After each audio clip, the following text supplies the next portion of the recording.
ku ñemee yàlla ba laaj ma leen jàppal déglee ko rek. avant ñu toog man kay façon da nga gis ñu wadd nii. ñun façon lay commentaire. waaye de il faut mu commentaire.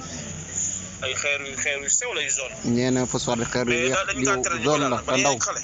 dañu ko entraîné bu leen ko laal quoi ndax. yéen waxuma laaj yi. danaa dégg suñu. lu ne xam na ko rek nguur si.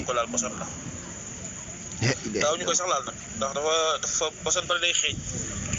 dégg nga waaw xeetu poson lay xeeñ quoi. mu ñëm yàlla de. mais man nag xamoon nag maam ndekete ñu fay liggéey noonu lañ nekk ci danger de quoi. loolu la yéeme ne moom. ku digg yaakaar ne xam nañu wax de.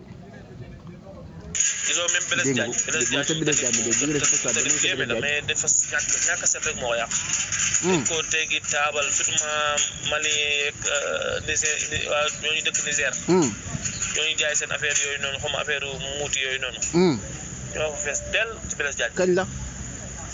bu doon cantine fay ubbi rek amul problème mais dañ koo teg ba gis nga Blaise Diagne bi ngay continuer ba université. kenn xamu ko ne gëj Ndakaaru rek. lu waroon a rafet la mais dañ ko. juróomi at mën na sëkk. pour nga dox ni sa problème laa la wax nii.